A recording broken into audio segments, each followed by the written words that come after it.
का शरीर हो, जिस शरीर में भी प्रवेश करेंगे उनका नाम ब्रह्मा रखेंगे।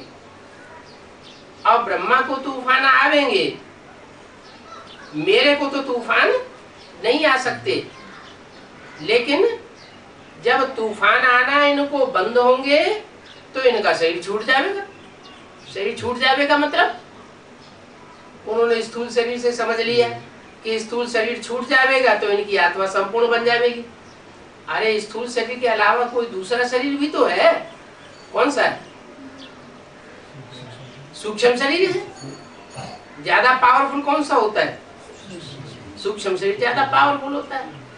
तो सूक्ष्म शरीर का सूक्ष्म बंधन तो रह जाएगा, वो भी छोड़ना पड़े। वो सूक्ष्म शरीर भी कोई न कोई साकार शरीर में प्रवेश करता है और साकार शरीर में प्रवेश करके हिसाब किताब पूरा करता है। तो बोला इनकी आत्मा शरीर छोड़ देगी। छोड़ देगी का मतलब कोई भी शरीर में प्रवेश नहीं करेगी। कोई शरीर का आकर्षण इनकी आत्मा को खींचेगा नहीं। जब कोई भी शरीर तमो प्रधान शरीर का आकर्षण इनकी आत्मा को नहीं खींचेगा तब ये पवित्र हो जाएगी। यहाँ फिर आत्मा रह न सके। यहाँ माने कहा इस 5 तत्वों की दुनिया में आत्मा पवित्र होने के बाद रह नहीं सकती। इनकी आत्मा भी नहीं रह सकती। और मैं जिस मुकर्रर रथ में प्रवेश करता हूँ उनकी आत्मा भी इस 5 तत्वों की दुनिया में रहेगी नहीं। बल शरीर तो रहेगा लेकिन मन बुद्धि रूपी आत्मा इस शरीर से उपराम हो जाएगी। तूफान तो बहुत आते हैं और इन बाबा को तो बहुत आते हैं। इनको तूफान आवेंगे, अनुभवी बनेगा तब तो बता सकेगा।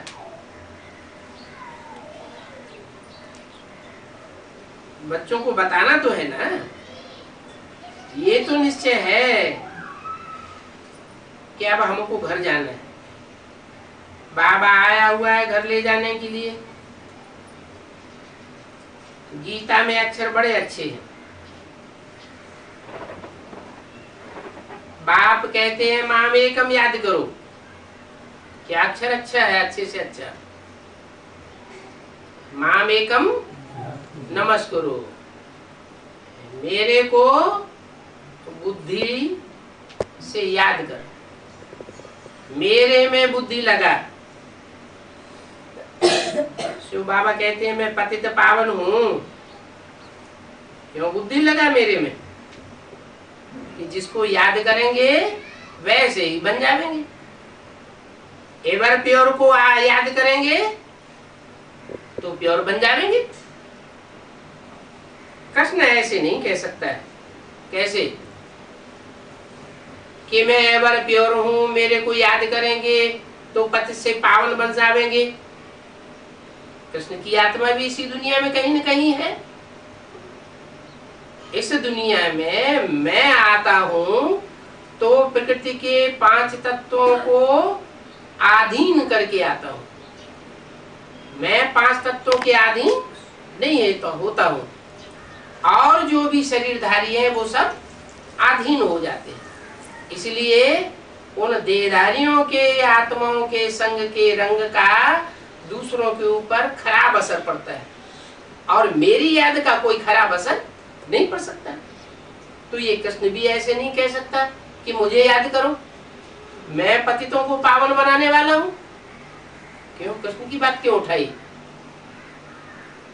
कृष्ण क्या कहते हैं कि मुझे याद करो? है वो संस्कृत की गीता में तो लिखा हुआ है कृष्ण भगवान वाच। तो कृष्ण भगवान वाच तो कृष्ण ने ही कहा ना मामे कम याद करो।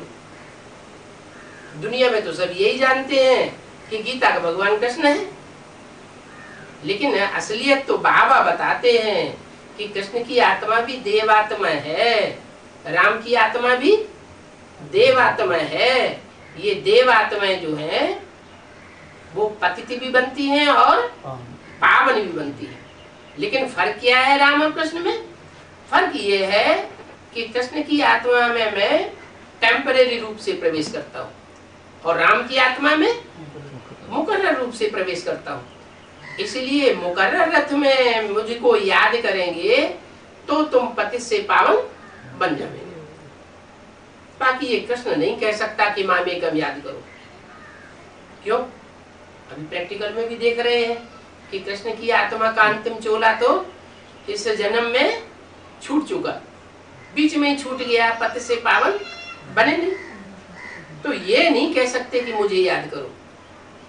ये पतितों को पावन बनाने वाला हो नहीं सकता।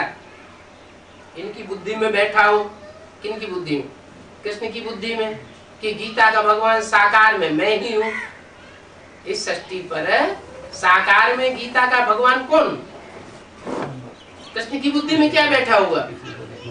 है कृष्ण की बुद्धि में यही बैठा होगा कि इस सृष्टि पर गीता का साकार भगवान मैं हूँ। लेकिन शिव बाबा कहते हैं कि अगर ये गीता का साकार भगवान हो तो गीता से स्वर्ग की स्थापना होनी चाहिए कि नरक की स्थापना होनी चाहिए? स्वर्ग की स्थापना होना चाहिए। लेकिन गीता से क्या स्थापन हुआ?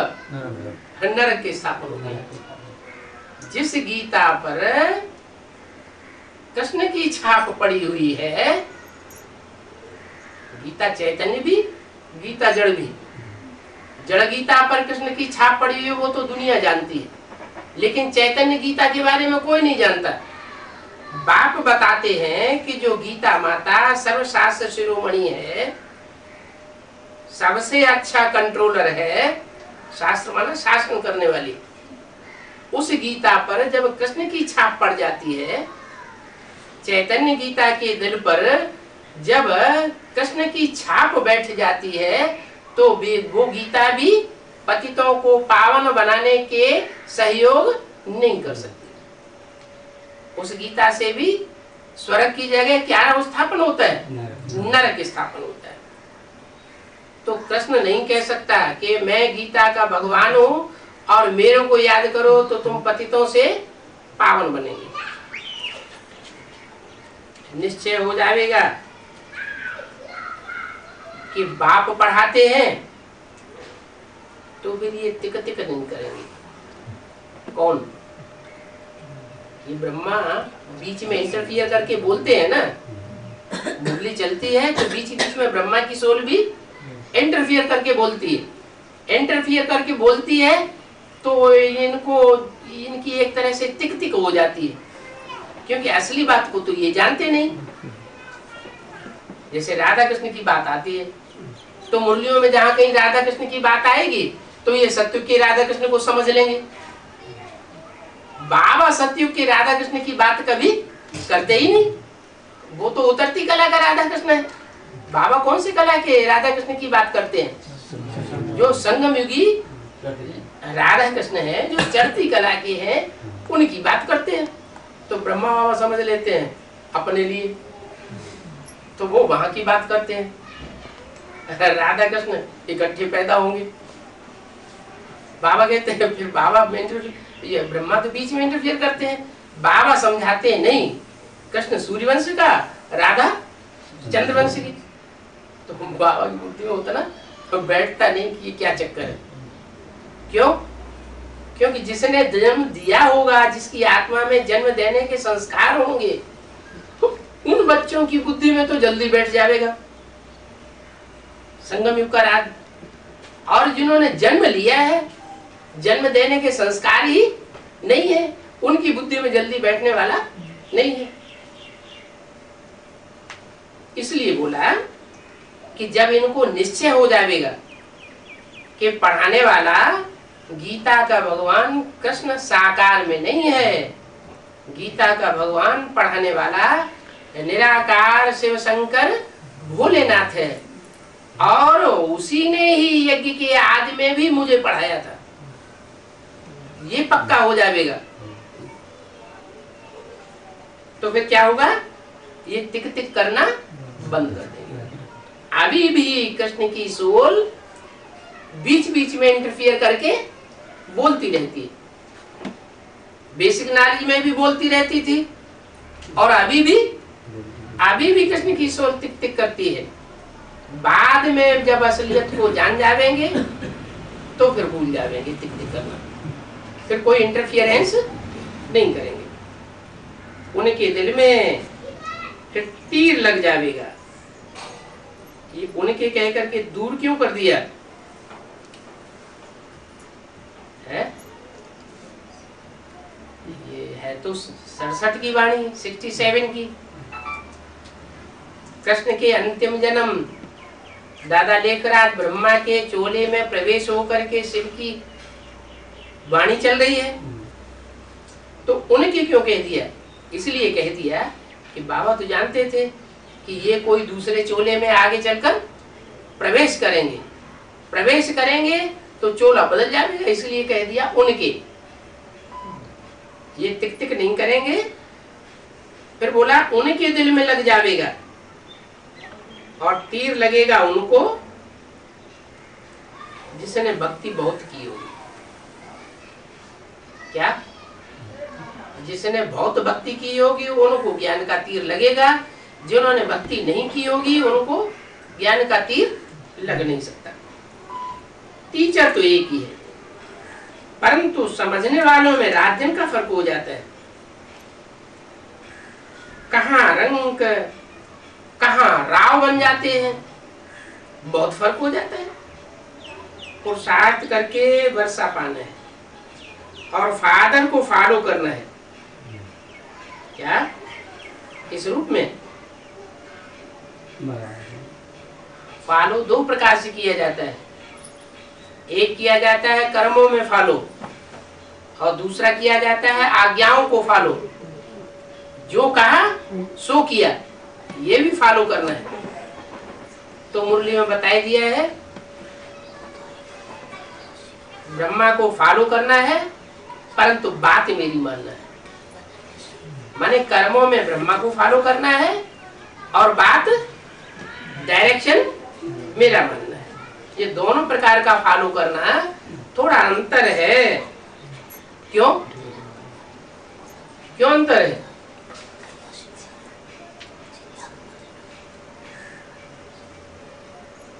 क्योंकि मैं बाप, टीचर, सदगुरु तीनों का पार्ट एक तन से बजाता हूं। वो तथाकथित ब्राह्मण क्या समझते हैं? कौन से तन से बजाता हूं?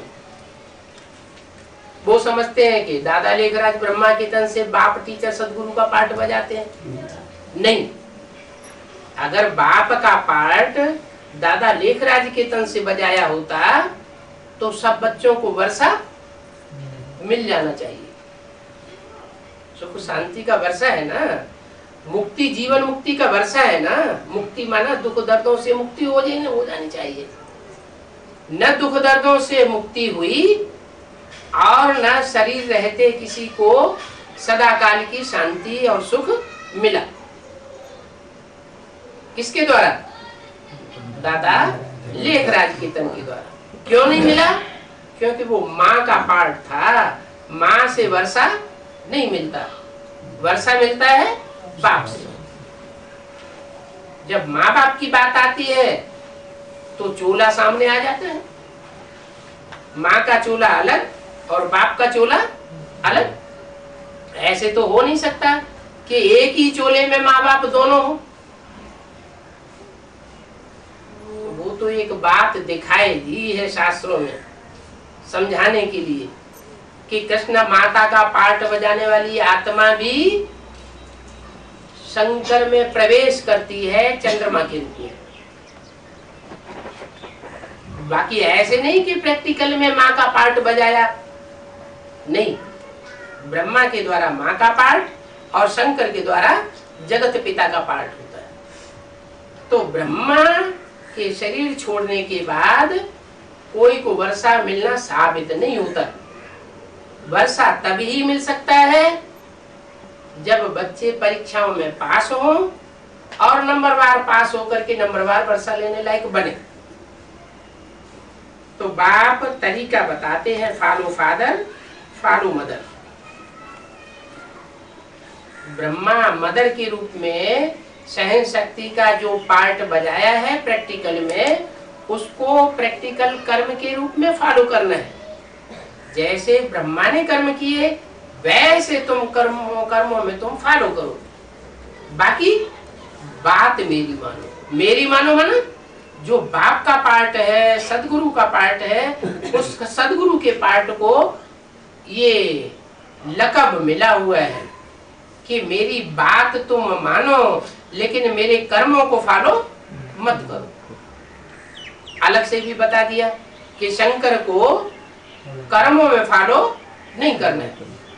भक्ति मार्ग में भी समझते हैं कि गुरु जो कहे सो करना है, लेकिन गुरु जो करता है सो नहीं करना है, क्योंकि सदगुरु में तो ताकत है सच्चाई की, और हम तो इस झूठ खंड में पल रहे हैं। झूठ खंड की दुनिया में हमने जन्म लिया है, इसलिए हम ऐसा काबिल नहीं हो सकते अभी कि हम कर्मों में सदगुरु को फॉलो कर सकें। बाकी श्वास पर कोई भरोसा नहीं है। अविनाशी ज्ञान रत्नों से झोली भर लेनी चाहिए। क्या अविनाशी ज्ञान रतन विनाशी मुख दे सकता है या अविनाशी मुख से मिल सकता है? अविनाशी रथ से अविनाशी ज्ञान मिलता है और विनाशी रथ से अविनाशी ज्ञान नहीं मिल सकता। अल्पकाल का ज्ञान मिल सकता है, अल्पकाल की प्राप्ति हो सकती है, कम जन्मों की प्राप्ति हो सकती है, लेकिन सदा काल की प्राप्ति 84 जन्म की नहीं हो सकती। तो बताया इन अविनाशी ज्ञान रत्नों से झोली भर लेनी चाहिए। जो अविनाशी ज्ञान रतन मैं अविनाशी रथ के द्वारा आकर के देता हूं। मुकर्रर रथ है ना, परंतु माया मुंह गिराए देती है। क्या माया क्या करती है? तुम कहते हो कि मुकर्रर रथ में बाप आया हुआ है, वो मुकर्रर रथ अंत तक काम करेगा जब तक 100 वर्ष का संगम युग है। और माया क्या करती है? उस मुकर्रर रथ के पार्ट से तुम्हारा मुंह हिला देती है, उल्टा मुंह कर देती है। सर्विस नहीं करते हैं तो समझ लो जरूर माया के बन गए। क्या पहचान क्या है कि कौन के ऊपर माया कार्य कर रही है और कौन माया से मुक्त है? क्या पहचान बताइए? जो सर्विस में लगे हुए हैं, ईश्वरीय सेवा में लगे हुए हैं, तो माया से मुक्त रहते हैं। क्यों?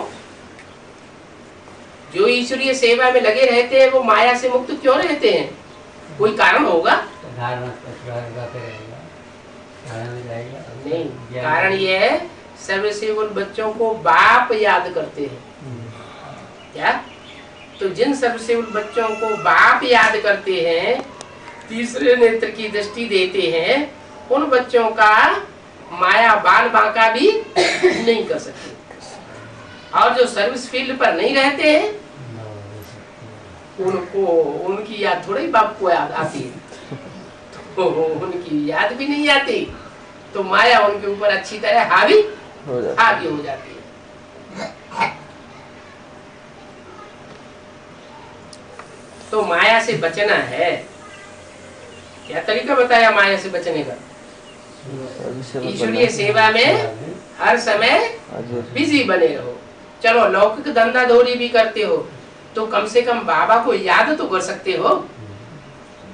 अगर याद भी करते रहेंगे तो भी वायुमंडल सुधारने की सेवा करेंगे ना।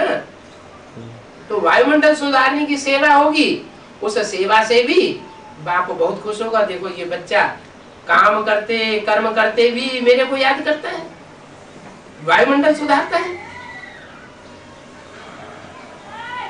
तो माया से बहुत बचना है, नहीं तो माया के मुरीद बन जाते हैं। कितने परसेंट माया की तरफ हैं? क्या कितने परसेंट बच्चे माया की तरफ हैं और कितने परसेंट बच्चे मेरी तरफ हैं? कितने राम संप्रदाय हैं और कितने रावण संप्रदाय हैं? जो सर्विस में लगे हुए हैं वो मेरे बच्चे हैं, राम संप्रदाय है। और जो सर्विस नहीं करते हैं वो सब रावण संप्रदाय है। बाबा साहब देखते रहते हैं कौन माया के मुरीद बन गए हैं और कौन बाप के मुरीद हैं। बच्चों को खुद भी देखना चाहिए, खुद को भी परखना चाहिए कि हम इस समय माया के मुरीद हैं या बाप की मुरीद है। बाप के पीछे मरते हैं। अच्छा बच्चों को गुड नाइट।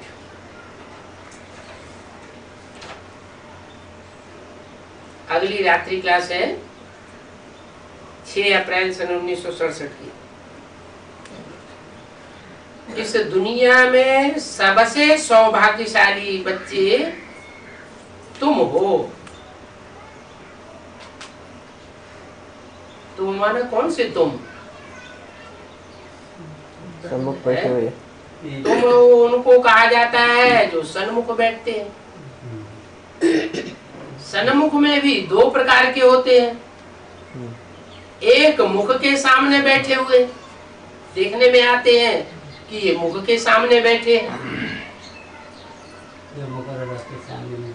मुख के माना मुकर्रर रथ के मुख के सामने बैठे हैं, तो देखने में तो आते हैं कि मुख के सामने बैठे हैं, लेकिन अगर अंदर से संकल्प दुष्ट चलते हो तो सन्मुख हुए या विमुख हुए? तब तो विमुख हो गए, तो वो तो उस लिस्ट से निकल जाते हैं। चलो मन के अंदर विमुख संकल्प भी नहीं आते, लेकिन पीछे से कभी न कभी खुदा न खास्ता माया की चक्करी में आने के कारण वाचा से सदगुरु की या बाप की ग्लानि करने के निमित्त बन जाते हैं। तो सन्मुख हुए या विमुख हुए? तो भी विमुख हो गए। अच्छा चलो वाचा से भी ग्लानि नहीं करते, लेकिन कोई न कोई कर्म ऐसे कर देते हैं जिन कर्मों को देख करके लोगों को संशय पड़ जाता है, ये कैसे भगवान के बच्चे? मुख से तो कहते हैं कुछ और प्रैक्टिकल में करते हैं कुछ और, तो लोगों को विश्वास नहीं बैठता। मुख से कहते हैं बिना सामने खड़ा है। मारा मारी की दुनिया सामने खड़ी हुई है, और कर्म में क्या करते हैं? झांझ बजाते हैं, मृदंग बजाते हैं, गीत बजाते हैं, मजीरा बजाते हैं, नाच करते हैं, डांस करते हैं। तो वाचा और कर्मणा एक है, ये अंतर है। अंतर हो गया ना। बाबा तो मुरली में बता ही दिया। क्या बताया? कि ये टैप रिकॉर्डर जो है वो सेवा करने के लिए बहुत अच्छी चीज है। क्यों अच्छी चीज है? क्योंकि बाप की एक्यूरेट वाणी सुनाता है। मैंने बाप ने इशारा दिया कि टैप रिकॉर्डर या टीवी वगैरह अगर रखना हो तो किस लिए रखना है? बाप की वाणी सुनाने के लिए रखना है। लेकिन वाणी सुनाने के लिए नहीं रख करके किस लिए यूज किया? तथाकथित ब्राह्मणों ने किस लिए यूज किया? बाप की वाणी सुनाने के लिए यूज किया, बाप की वाणी को सुरक्षित रखने के लिए यूज किया, या ढोल मजीरा और गीत और डांस करने के लिए यूज किया? डांस करने के लिए यूज किया। तो दुनिया की बुद्धि में ये बैठेगा कि भगवान आया हुआ है और दुनिया का बिना सामने खड़ा है? नहीं बैठेगा।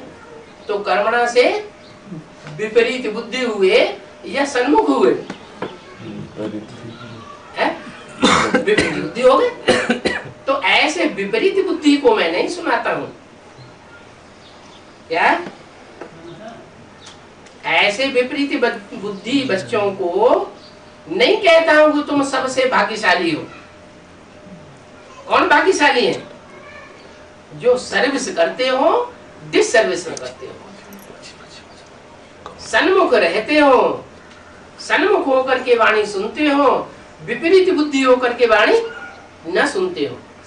ऐसे बच्चों को, सौभाग्यशाली बच्चों को मैं विश्व की बादशाही देता हूँ। सदाकाल सर्विस में लगे रहेंगे तो ऊंच पद पावेंगे या नीच पद पावेंगे? ऊंच पद पावेंगे। और ऊंच पद अगले जन्म में पावेंगे या इसी जन्म में पावेंगे? इसी जन्म में पढ़ाई पढ़ते हैं तो इसी जन्म में ऊंच पद भी पावेंगे। वो तथाकथित ब्राह्मण क्या समझते हैं या भगत लोग क्या समझते हैं दुनिया के? इस जन्म में हम पुरुषार्थ करेंगे, अगले जन्म में कहीं प्राप्ति होगी। वो ये नहीं समझते कि पढ़ाई हम यहाँ पढ़ते हैं तो इसी जन्म में प्राप्ति करेंगे। ऐसे कहीं होता है कि वकालत हम यहाँ पढ़े और बुद्धि में ये बात बनी रहे कि अगले जन्म में हम बैरिस्टर बन जाएंगे? ऐसे थोड़ा ही होता है। डॉक्टरी यहाँ पढ़ेंगे तो यही हमको सर्जन बनना है, अगले जन्म में सर्जन बनना है, ऐसे तो कोई नहीं मानेगा। तो ऐसे सौभाग्यशाली बच्चे तुम हो जिनको विश्व की बादशाही मिलती है। ऐसे सबसे उन बच्चों को जो माया के प्रभाव में नहीं आते हैं, सबसे बोले उनको विश्व की बादशाही मिल जाती है। परंतु इन बातों को कोटों में कोई है जो जानते हैं। क्या? पुरुषार्थ करने वाले करोड़ों बच्चे हैं, लेकिन उन करोड़ों बच्चों में कोई कोई इन गुह्य बातों को जानते हैं और बाकी तो जानते ही नहीं। कृष्ण होता तो सब झट जान लेते। क्या क्या जान लेते? कृष्ण तो इस दुनिया में मौजूद है नहीं, कृष्ण तो नई दुनिया में ही मौजूद होगा। कृष्ण तो देखने में कितना सुंदर होगा। 5 तत्वों का जो श्रेष्ठ से श्रेष्ठ बना हुआ पुतला संसार में तैयार होगा, वो कौन सा होगा? पहला पत्ता कौन? सत्व प्रधान सृष्टि का कृष्ण। तो उसे देख करके तो सबको निश्चय बैठ जाएगा। लेकिन मैं तो साधारण तन में आता हूँ। कृष्ण के सजे सजाए सौंदर्यवान चोले में तो मैं आता नहीं हूँ। मैं किस में आता हूँ? मैं तो साधारण तन में आता हूँ। तो कोई भी पहचान नहीं सकता। बाकी कृष्ण तो नामी ग्रामी है। क्या? संगम युगी कृष्ण भी जब इस सृष्टि पर प्रसिद्ध हो जाता है, प्रत्यक्ष हो जाता है, तो सारी दुनिया में नामी ग्रामी हो जाएगा। अभी तो किसी की बुद्धि में ये बात है ही नहीं कि संगम युगी कृष्ण अलग और सतयुग का कृष्ण अलग। अब ये खुद कहते हैं कि मुझे कोटों में कोई जानते हैं, मैं साधारण तन में आता हूं, इसलिए मुझे जाते हैं। अगर साधारण तन में ना आया हुआ होता तो सबको ही जान लेते असाधारण तन में आने के कारण। क्योंकि असाधारण तन में जो आवेगा तो कर्म भी असाधारण करेगा, और साधारण तन में आता हूं तो कर्म भी साधारण करता हूं। तो कोई समझ नहीं सकते। कहते भी हैं कि बादशाही मिलती है, फिर भी वो नशा नहीं चढ़ता है। कौन सा? जैसे डॉक्टरी की, वकालत की कोई पढ़ाई पढ़ते हैं तो नशा चढ़ा हुआ होता है ना कि हम वकील बनेंगे, बैरिस्टर बनेंगे, जज बनेंगे, हम सर्जन बनेंगे। अब अगले साल ही हम पास होकर के सर्जन बनने वाले हैं, तो नशा होता है ना। और यहाँ विश्व की बादशाही की पढ़ाई पढ़ रहे हैं, बाप पढ़ा रहे हैं, राजाओं का राजा बनाने की पढ़ाई पढ़ा रहे हैं, लेकिन यहाँ नशा ही नहीं चढ़ता। क्यों नहीं चढ़ता है? नहीं, निश्चय के चक्कर में आते हैं। उस समय की बात 67 की तो इसलिए है कि उस समय पढ़ाई ही अधूरी थी। बेसिक नॉलेज थी तो महान। जब अधूरी नॉलेज है तो नशा चढ़ी नहीं। प्राइमरी स्कूल में पढ़ने वाला बच्चा भले कई साल पढ़ने के बाद में डॉक्टरी की पढ़ाई पढ़ेगा, तो प्राइमरी स्कूल में जब पढ़ेगा तो उसको नशा होगा कि हम सर्जन बनेंगे, हम बैरिस्टर बनेंगे, उस समय तो नशा नहीं चढ़ेगा। तो बोला यहाँ नशा ही नहीं चढ़ता है। अच्छा बाकी बात छोड़ दो, एडवांस नॉलेज में तो नशा चढ़ना चाहिए। यहाँ तो एडवांस में जो चलते हैं उनकी सबकी बुद्धि में बैठा हुआ है कि यही हम पढ़ाई पढ़ते हैं और यही हम पढ़ाई की प्रारब्ध विश्व की बादशाही हम लेंगे। राजयोग यहाँ हम सीखते हैं तो हम राजाई इसी दुनिया में ले लेंगे, फिर नशा क्यों नहीं चढ़ता? और राजाई का नशा चढ़ना चाहिए ना कि हम बैगर टू प्रिंस बनने वाले हैं।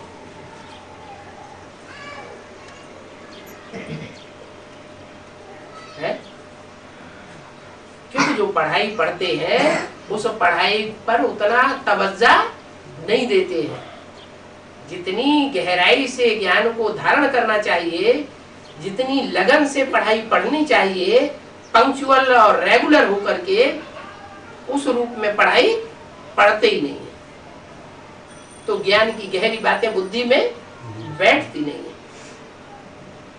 इसलिए बोलते हैं कि कोर्टों में कोई जानते हैं नशा नहीं चढ़ता। तदबीर कराने वाले बाप तो राजयोग सिखाए रहे हैं,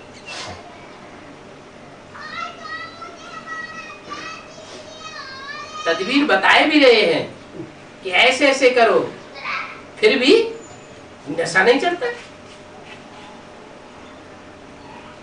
तो सोचते हैं इनकी तकदीर में नहीं है, तो बाप भी क्या कर सकते हैं? ये क्या बात हुई? अरे तकदीर को बनाने वाला, तदबीर सिखाने वाला बाप आया हुआ है ना, तो तकदीर में क्यों नहीं है? तकदीर कहां से आती है?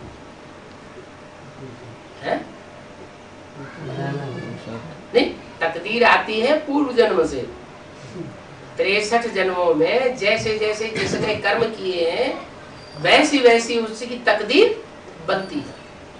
63 जन्मों में अगर अच्छे कर्म नहीं किए हुए हैं तो वो बाप की नालिश लेंगे? नहीं लेंगे। जिन्होंने 63 जन्मों में अच्छे कर्म किए होंगे वही बाप की नालिश पूरी गहराई से उठावेंगे और नंबरवार विश्व के मालिक बनेंगे। तो बाप सोच लेते हैं इनकी तकदीर में नहीं है, इसलिए ये तवज्जो नहीं देते। कहते भी है मैं जो हूं और जैसा भी हूं। बाप कहते हैं मैं जो हूं और जैसा हूं और जिस रूप में पाठ बजा रहा हूं उसको कोई बिरले ही जानते, नहीं तो सब जान ही नहीं सकते। वो कृष्ण तो ऐसा कह नहीं सकता कि मैं जो हूं जैसा हूं जिस रूप में पाठ बजा रहा हूं। ये तो गुप्त है। अल्लाह वल्दीन चमड़ा पोष में आया हुआ है। क्या? जो अव्वल नंबर का धर्म है, देवी देवता सनातन धर्म, उसको स्थापन करने वाला अव्वल नंबर का धर्म पिता किसमें आया हुआ है? चमड़ा पोष में आया। चमड़ा पोष किसे कहा जाता है? चमार को। किसमें आया हुआ है? पतित में आया हुआ है, पावन में आया हुआ है? पतित में आया हुआ है। चमड़ा पोष में आया हुआ है तो कोई समझ नहीं सकते। खुदा आप ही चमड़े के पोष में नहीं आते हैं क्या? आप ही नहीं आते हैं। उनको कोई शौक नहीं है कि मैं पतित तन में आऊं। फिर क्यों आते हैं? हैं? ये चमड़ी है ना जिसमें आता हूं, ये चमड़ा पोष है ना। तुम सब आत्मा चमड़ी में आती हो और मैं भी चमड़ा पोष में आता हूं। तो ऊंच ते ऊंच बाप है, उनसे पढ़कर के ऊंच पद पाना चाहिए। ऊंच पद पाने वाले उनकी निशानी क्या होगी? जो ऊंच पद पाने वाले होंगे उनकी निशानी होगी वो सर्विस का शो करेंगे। सिर्फ सर्विस नहीं करेंगे, सर्विस का दिखावा नहीं करेंगे, ज्ञानामृत पत्रिका वगैरह छपा के, फोटो वोटो छपा के कि देखो हमने इतनी सर्विस की। लेकिन सर्विस का शो का मतलब ये है कि उनकी सर्विस की सफलता दिखाई देगी। वो जो भी सर्विस करेंगे, जिन आत्माओं की सेवा करेंगे, वो आत्माएं बाप के पास सन्मुख पहुंच जाएंगी। तो सर्विस का शो करेंगे। रात दिन सर्विस में दूसरों को रास्ता बताते रहना है। बाप आया हुआ है तो दूसरों को रास्ता भी बताना है। बाप कहते हैं अब कोई अगला जन्म नहीं मिलेगा पुरुषार्थ करने का, ये अंतिम जन्म है। इस अंतिम जन्म में जो भी जितना भी पुरुषार्थ करना हो वो अभी कर लो। क्या फिर कोई अगला जन्म मिलने वाला नहीं है। अभी तुम बच्चे योग में रहो तो तुम्हारे सारे विकल्प विनाश हो जाएंगे। अभी योग में रहेंगे इस जन्म में, अगले जन्म में योग लगाने की बात नहीं आती है। कब बोला ये बात? कब बोली? 67। अभी तुम बच्चे योग में रहो तो विकर्म विनाश होंगे, पाप कर्म भस्म होंगे। अगले जन्म में पाप कर्म भस्म होने की बात नहीं है। और बोला किसको? तुम बच्चों को बोला, माना जो सन्मुख पढ़ाई पढ़ते हैं उन बच्चों को बोला, इनसे नहीं बोला। क्यों? क्यों? इनको तो शरीर छोड़ करके फिर भी जो सूक्ष्म शरीर का जन्म मिलता है उसमें प्रवेश करके पार्ट बजाना है। इसलिए तुम बच्चों के लिए बोला कि योग में रहो तो तुम्हारे विकर्म विनाश होंगे, क्योंकि तुम्हारा ये अंतिम चोला है 84वें जन्म का। इसके बाद फिर तुम्हारा कोई नया चोला इस दुनिया में, इस कल्प में होने वाला नहीं है। औरों को भी रास्ता बता दे रहा। जालंधर वाले सदगुरु दयाल को भी शौक है सर्विस का। मिसाल दिया कि जालंधर का सदगुरु दयाल वो सर्विस का बहुत शौकीन है। क्या नाम क्या रखा उसका? सदगुरु दयालु। क्या कैसा गुरु? सच्चा गुरु है और दयालु गुरु है। और है कहाँ का? जालंधर। जालंधर का मतलब क्या हुआ? जलम माना ज्ञान जल, धर्म माना धारण करने वाला। जिसने ज्ञान जल को पूरा पूरा धारण कर लिया है, ऐसा जालंधर का हद का सदगुरु दयाल की बात कर रहे थे, लेकिन इशारा कहाँ के लिए दे दिया? जो बेहद का सदगुरु दयालु है उसकी तरफ इशारा किया। इसको भी बहुत शौक है। भी क्यों लगा दिया है? माने और भी बच्चे हैं, ये अकेला नहीं है। और भी बच्चे हैं जिनको ईश्वरीय सेवा का बहुत शौक है। एरोप्लेन में इस बच्चे ने पर्चे गिराए। क्या तो है हद का एरोप्लेन? और बेहद का एरोप्लेन कौन सा होता है? बेहद का एरोप्लेन है आत्मा। आत्मा रॉकेट है ना, आत्मा एरोप्लेन भी है, बहुत ऊंची स्टेज में उड़ता है। तो बोला एरोप्लेन से बच्चे पर्चे गिराए हैं। अगर समझो एरोप्लेन से गिराने का खर्चा भी लेते हैं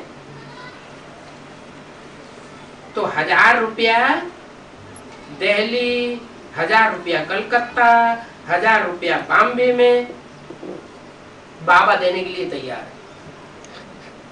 क्या जो अलग अलग सेंटर्स हैं उन सेंटर से बाबा देने के लिए तैयार हैं, अगर कोई ऐसी सेवा करे तो। पर्चे भी फिर बहुत छपाने पड़ेंगे। तो उस समय की बात बताई कि 3-4 हजार में काम चल जाएगा। अभी तो कम से कम 30-40 हजार लेगा। कौन? एरोप्लेन या हेलीकॉप्टर कम से कम कितने रुपए लेगा? अभी 30-40 हजार रुपया लेगा। तो पर्चे बहुत छपाने पड़ेंगे। बाबा इतना खर्चा देने के लिए तैयार हैं। मद्रास में भी हो सकता है, बॉम्बे में, दिल्ली में, कलकत्ते, यहाँ तो हो ही सकता है, लेकिन मद्रास में भी हो सकता है। जो जो कोई पुरुषार्थ कर सकते हैं तो उन बच्चों को पर्चे गिराने की कोशिश करनी चाहिए। और पर्चे भी ऐसे छपवाने पड़ेंगे। अखबार का एक पेज होता है इतना बड़ा,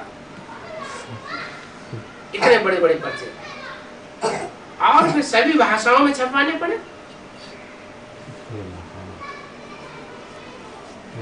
क्या चारों शहर कवर कर लिए तो चारों शहरों में सेवा करने के लिए बंगाली में भी हो, मराठी में भी हो, तो तमिल भाषा में भी हो, हिंदी में भी हो, सभी भाषाओं में हो। भल 10,000 20,000 भी खर्चा हो जाए तो बाबा देने के लिए तैयार है। बॉम्बे, दिल्ली, कलकत्ता, कोई बड़ा आदमी हाथ में हो तो उनका तो सब पर जोर चलता है। बड़े आदमी को हाथ कर लेंगे तो एरोप्लेन वालों को भी उनकी बात माननी पड़ेगी। सबको मालूम पड़ जाए जो जो पॉइंट्स हैं गीता के भगवान की, वो सारी गीता की भगवान की पॉइंट सबकी बुद्धि में बैठ जाए। क्या क्या पॉइंट्स हैं गीता की भगवान की?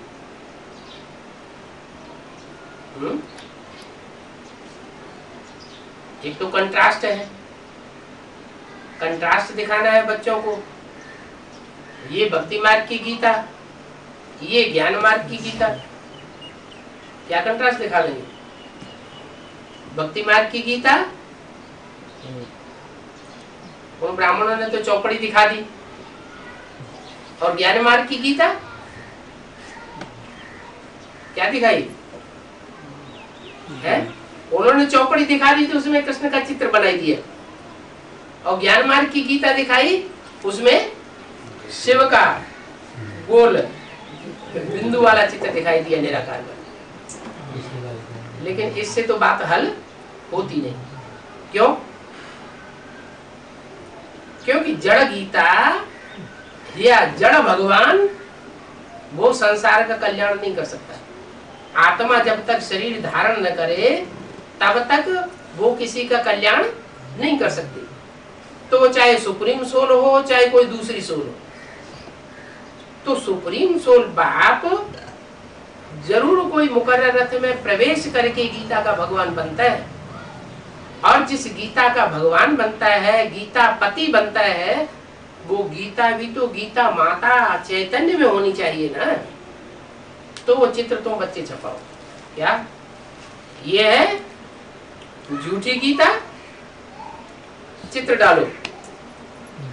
और ये है सच्ची गीता, चित्र डाल दो। किसका? चैतन्य गीता का चित्र डाल दो। ये सच्ची गीता और ये झूठी गीता। इस गीता पर कृष्ण की छाप है, इस गीता के दिल में कृष्ण की छाप, और सच्ची गीता के दिल में शिव शंकर भोलेनाथ की छाप।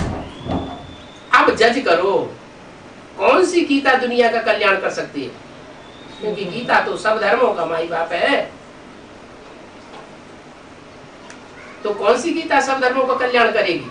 जिसमें साकार कृष्ण का छपाई है वो करेगी, या जिसमें निराकार वो करेगा? जरूर। सारी दुनिया के धर्म वाले जो है वो साकार कृष्ण को तो नहीं मानेंगे। वो किसको मानेंगे? वो निराकारी स्टेज वाले को मानेंगे। क्यों? क्योंकि सब धर्म वाले जानते हैं कि हमारे धर्म पिता भले स्वर्ग स्थापन करने वाले नहीं थे।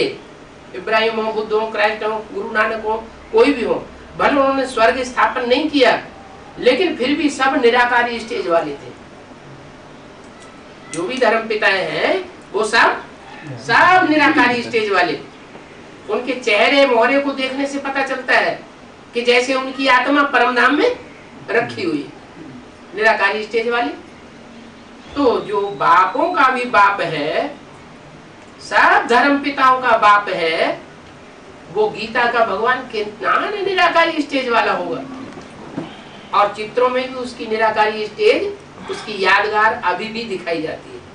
क्या निराकार माना?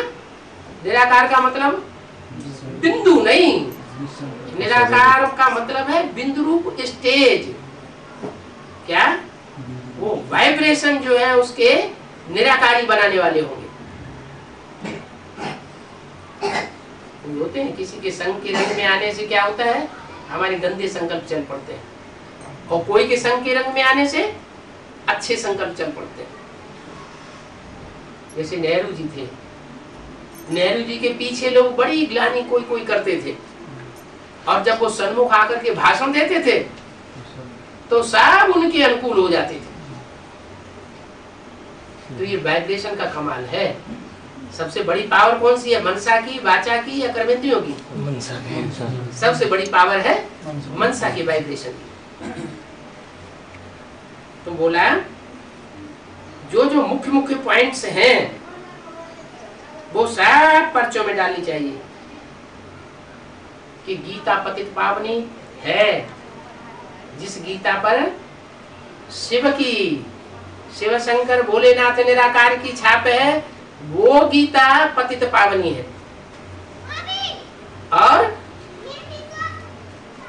और गंगा भी कौन सी पतित पावनी है? ज्ञान गंगा पतित पावनी है, लेकिन कौन सी गंगा पतित पावनी है? जो भगवान के कनेक्शन में है वो गीता पतित पावनी है, और जिसका भगवान से कोई कनेक्शन ही नहीं वो गंगा पतित पावनी नहीं हो सकती। नदियों का कनेक्शन अगर सागर से नहीं है तो नदियां पतित पावन नहीं हो सकती। नदी तभी पतित पावनी बनती है जब सागर से उसका पूरा कनेक्शन हो। तो ये पॉइंट भी डालना चाहिए कि गंगा पतित पावनी नहीं है। क्यों नहीं है?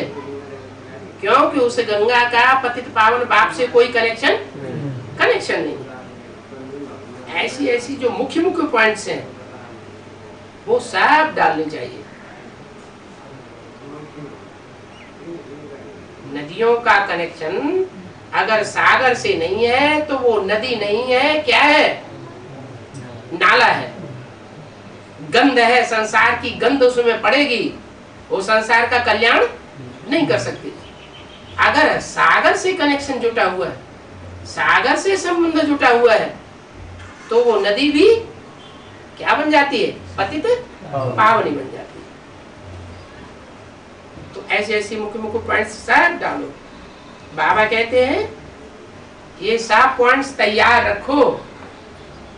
क्या? ये सारे पॉइंट्स तैयार रखो, पता नहीं कब मौका आ जावे।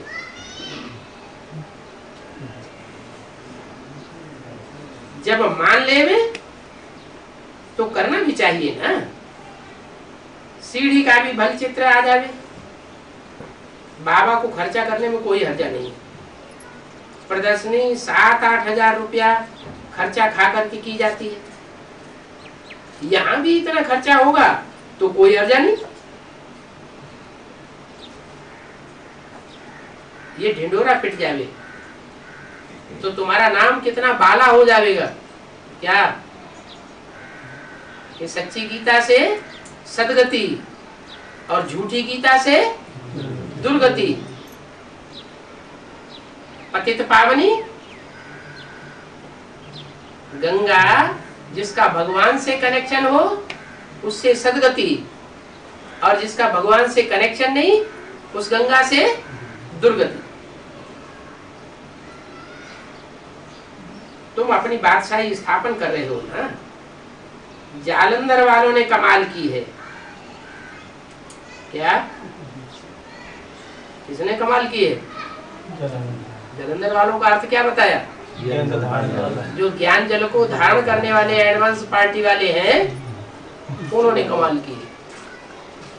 जिन्होंने ज्ञान सुना तो वर्षों, क्या कराची से मुरली निकलती चली आ रही है और सन 68 तक मुरली चलती रही, लेकिन सुना, लेकिन धारण नहीं किया, उसको समझा नहीं। उनकी बात नहीं कर रहे। किनकी बात कर रहे हैं? जालंधर वालों की बात कर रहे हैं। जालंधर वालों ने ज्ञान जल को अच्छी तरह से धारण किया, उनको देख करके औरों को भी सीखना है। क्या जो एडवांस पार्टी वाले हैं वो तो हैं सूर्यवंशी, वो तो 84 जन्म की बादशाही लेने वाले हैं, 84 जन्म की प्राप्ति करने वाले हैं, 16 कला संपूर्ण बनने वाले हैं। पहले वो बनेंगे, फिर उनको देख करके दूसरे धर्मों में कन्वर्ट होने वाले जो ब्राह्मण हैं वो भी बनेंगे।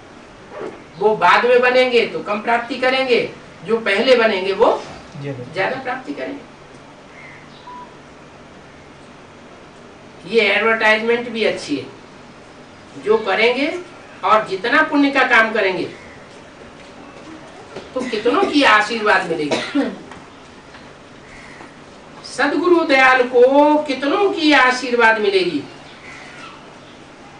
क्या अगर गीता का भगवान प्रसिद्ध हो जावे, प्रत्यक्ष हो जावे संसार के सामने, या ब्राह्मणों की दुनिया में प्रत्यक्ष हो जावे, तो जितने ब्राह्मण अंदर अंदर घुट रहे हैं उनको कोई रास्ता नहीं मिल रहा है, उन सब की दुआएं उनको मिल जाएंगी, पैसे भी सारे सफल हो जाएंगे। बुद्धि अच्छी है ना।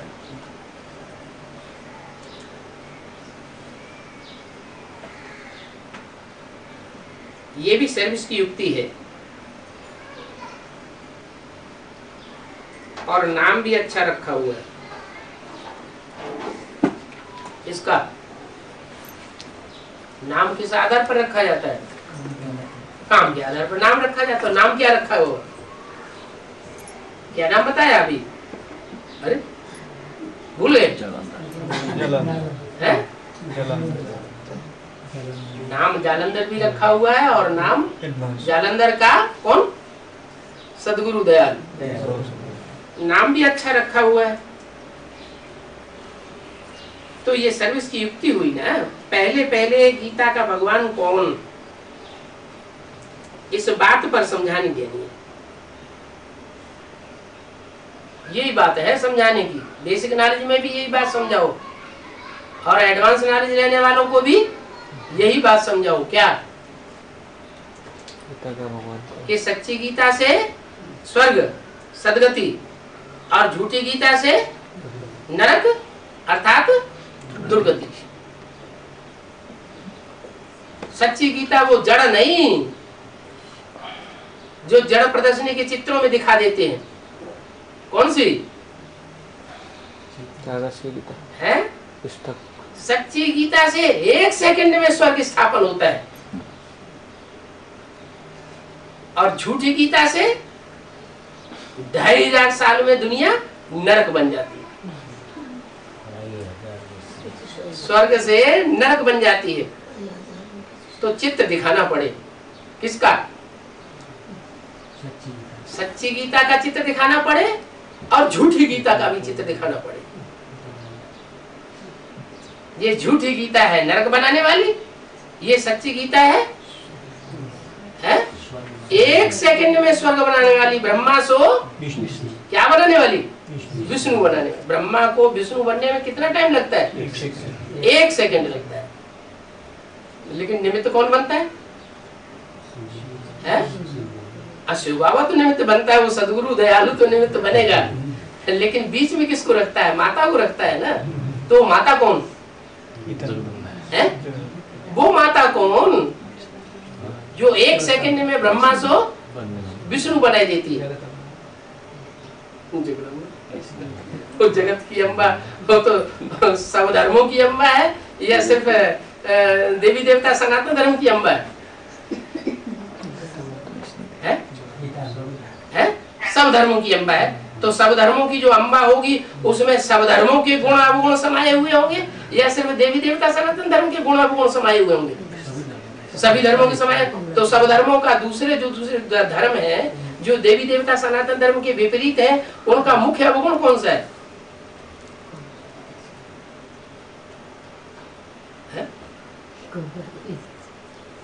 अरे दूसरे धर्मों का मुख्य अवगुण कौन सा है जिससे दुनिया नरक बन जाती है? व्यभिचार। जो दूसरे धर्म है वो सब है व्यभिचार फैलाने वाले।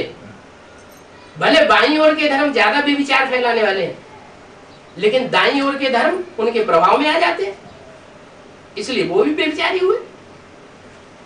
तो जितने भी दूसरे धर्म और धर्म पिताएं हैं वो सब निमित्त बन गए, और धर्म पिताएं ही जब व्यभिचारी तो उनकी धर्म की जो माताएं होंगी वो भी व्यभिचारी।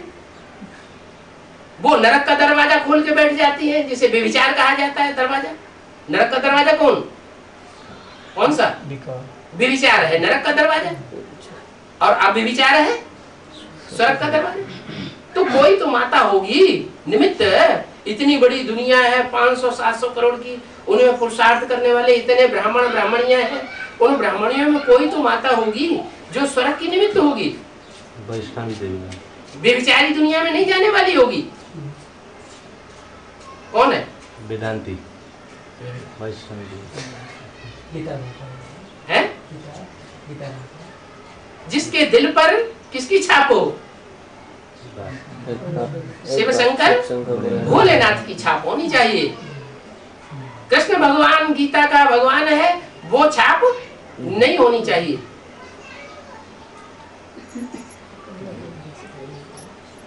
है? अरे आजकल दुनिया में चुनाव तो बहुत हो रहा है? बड़ी बड़ी प्रतियोगिताएं होती हैं, उन प्रतियोगिता में टाइटल दिया जाता है, miss world, miss India, miss universe. वही एक ही बात, मिस वर्ल्ड माने मिस यूनिवर्स।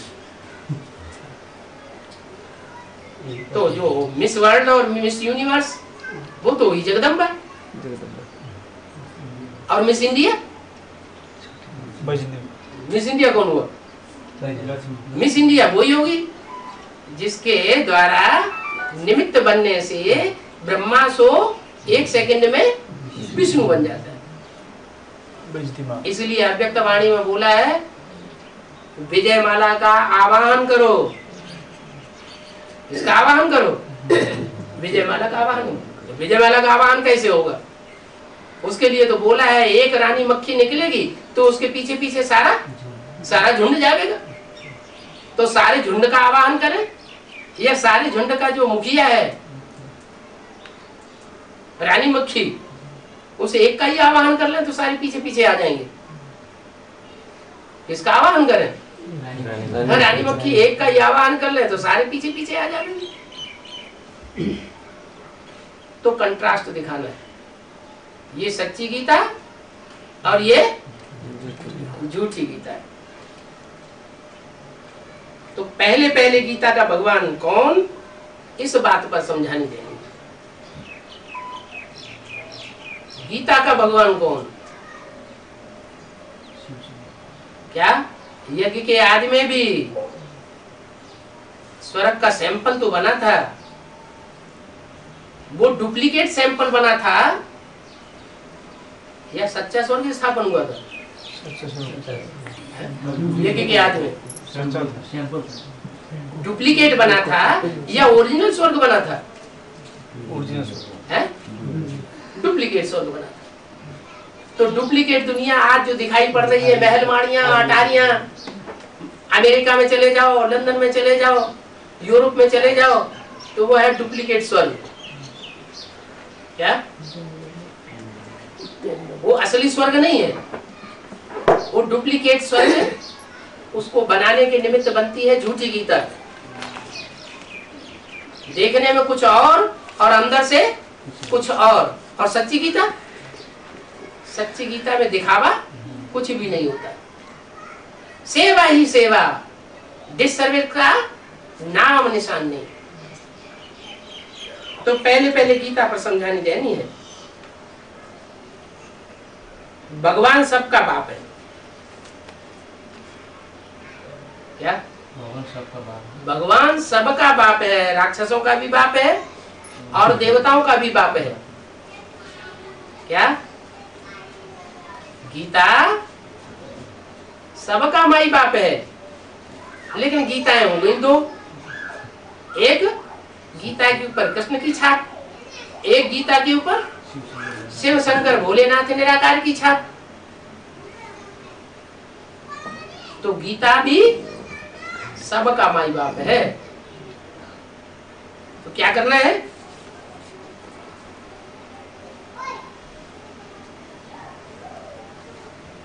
प्रदर्शनी, प्रोजेक्टर, ये सब युक्तियां तो की, अब ये काम करो। भगवान कहते हैं मुझे याद करो और 84 के चक्कर को याद करो। क्या? मुझे भी याद करो, 84 के चक्कर को भी याद करो, तो तुम्हारा बेड़ा पार हो जाएगा। 84 के चक्कर को याद करो, अगर 83 के चक्कर को याद करें तो बेड़ा पार नहीं होगा। 63 जन्म के चक्कर को याद कर ले तो बेड़ा पार नहीं होगा। नहीं, 84 के चक्कर को याद करो। तुम बच्चे खिवैया बन करके कितनों की नैया पार करते हो। ये धंधा अच्छा है, ईश्वरीय सेवा का धंधा बहुत अच्छा है, और वो दुनियावी धंधा, उसके लिए तो बता दिया सब धंधों में है नुकसान सिवाय एक ईश्वरीय धंधे के। कोई बच्चे सोचते हैं कि हम ईश्वरीय धंधा ही करते रहेंगे तो हमारे बाल बच्चे कैसे पलेंगे। बाप कहते हैं कि मेरे धंधे में कोई जोखम नहीं है, जो मेरे बच्चे हैं सर्विसेबल वो कभी भूख मर ही नहीं सकते, गारंटी देते हैं। तुम ये धंधा करके तो देखो, तुम तो अनगिनत धनवान बनते हो। क्या? अनगिनत धनवान बनते हो। भक्ति मार्ग में कहते हैं शंकर जी की जो पूजा करते हैं वो शंकर जी की तरह भिखारी बन जाएंगे। यहाँ भी बुद्धि में आता है कि हम ये धंधा छोड़ देंगे दुनिया भी और सिर्फ ईश्वरीय धंधे में ही लग जाएंगे तो हमारा क्या हाल होगा। क्या बन जाएंगे? है बाप तो आया ही हुआ है बैगर टू प्रिंस बनाने के लिए। तो जब तक बैगर नहीं बनेंगे फुल दुनियावी हिसाब से, तब तक फुल प्रिंस नहीं बन सकते।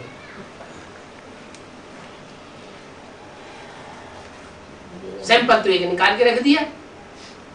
वो गवर्नमेंट होती है वो तो बार बार प्लानिंग करती रहती है। क्या? पंचवर्षीय योजना की। और ये ईश्वरी गवर्नमेंट तो हर बच्चे के लिए एक ही बार पंचवर्षीय योजना निकालती है। क्या? एक बार। अव्वल नंबर विश्व का मालिक बनना होगा तो उसके लिए एक बार ही निकाल दिया। क्या? क्या निकाल दिया? Full beggar to full prince. कौन सा टाइम था वो? सीडी में लिखा हुआ 40 वर्ष का संगम युग कब पूरा हुआ? 76। तो 76 के बाद से जो भी 6 वर्ष हैं 81 तक 5 वर्ष 5-6 वर्ष जो है वो पंचवर्षीय योजना के हैं। वो पंचवर्षीय योजना पूरी हुई होगी और कोई न कोई ब्राह्मण बच्चा बैगर टू क्या बन जाता है? प्रिंस बन जाता है। प्रिंस को किसी से मांगने करने की दरकार है ही नहीं। तो जैसा बाप के लिए वैसा सब बच्चों के लिए। अब जो करे सो पावे। बता दिया पहले से कि सब धंधों में है नुकसान। भले तुम अंत तक अपना धंधा करते रहो, बाबा मना नहीं करेंगे, बाल बच्चों का पोषण करते रहो, धंधा करते रहो, लेकिन वो धंधा का अंजाम अंत में क्या होगा है? अंत में अंजाम क्या होगा? धंधा करते रहे, जितना कमाया उस धंधे में लगाते रहे। जैसे आजकल बिल्डर्स होते हैं, बड़े बड़े बिल्डर्स होते हैं ना, कितनी बड़ी बड़ी बिल्डिंगें बनाते रहते हैं, मल्टी स्टोरी की। जितना पैसा कमाते हैं सारा उसी में झोंकते रहते हैं। उनका अंजाम क्या होगा? मान लो बंबई में ऊंची ऊंची बिल्डिंगें बन रही है, बड़े बड़े बिल्डर्स करोड़पति हैं, बना रहे हैं, अंतिम अंजाम क्या होगा? सब धंधों में नुकसान तो होगा ना। तो बंबई तो पहले डूबेगी। नॉर्थ पोल और साउथ पोल के पहाड़ पिघलेंगे, जो मीलों ऊंचे पहाड़ हैं बर्फ के, तो बर्फ के पहाड़ सारे पिघल करके समुद्र में आ जाएंगे, तो समुद्र का स्तर ऊंचा हो जाएगा, 2-4 मीटर ऊंचा हुआ और सारी बंबई हमेशा के लिए डूब जाएगी। तो बनाई हुई बिल्डिंग सब कुछ पैसा मिलेगा? कुछ पैसा नहीं मिलने वाला। तो सब धंधों में नुकसान। बाप तो सच्ची बात बताते हैं। सफली भई उनकी जो खर्चे नाम धनी के।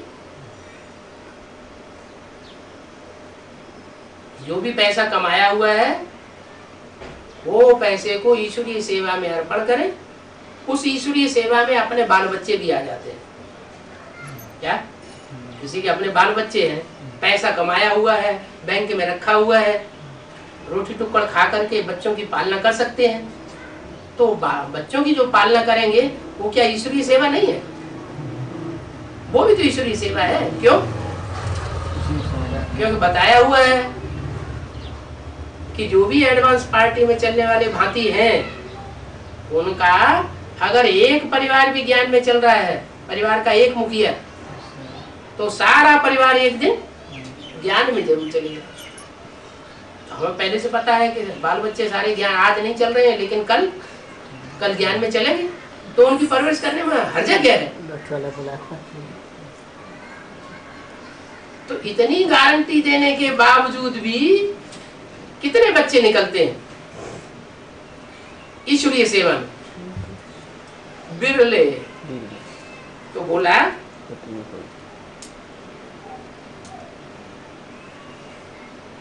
कृष्ण को बाप भगवान बनाते हैं तो बुद्धि उल्टी खोपड़ी हो जाती है। और बाप जो निराकार है, शिव शंकर भोलेनाथ, उसको बाप बनाते हैं, बात को मानते हैं, तो सीधा रास्ता बताते हैं। इसकी तकदीर अच्छी है, बुद्धि काम करती है। तुम पढ़ करके 21 जन्म के लिए कमाई करते हो। वहां कितने धनवान होते हैं। तुम बच्चे लकी स्टार्स हो। लकी स्टार्स आसमान में चमकते हैं ना। तुम भी जब दुनिया में विनाश होगा तो सारी दुनिया में तुम ज्ञान की चमक मारते रहेंगे। अब बाप तुम बच्चों को विश्व का मालिक बनाने के लिए वरदान देते हैं। ये पढ़ाई बहुत अच्छी है। कोई विरला ही है जो ये व्यापार करें ईश्वरी धंधे का, नहीं तो अपने अपने धंधे में ही लगे पड़े हैं। ये एक्सचेंज है ना। शिव बाबा कुछ लेते नहीं है, मैं लेकर के क्या करूंगा? कोई समझते हैं ना कि हमने इतना धन दिया, बाबा को दिया। हमने अगर इतना धन न दिया होता तो कैसे सेवा होती? बाप कहते हैं मैं क्या करूंगा? जो कुछ आता है वो सब बच्चों के ही काम में लगाता हूं। श्वास पर तो भरोसा नहीं है। मौत तैयार खड़ी है, तो अपनी कमाई कर लेनी चाहिए। बच्चों को माता पिता बाप दादा का याद प्यार। Good morning. ओम शांति।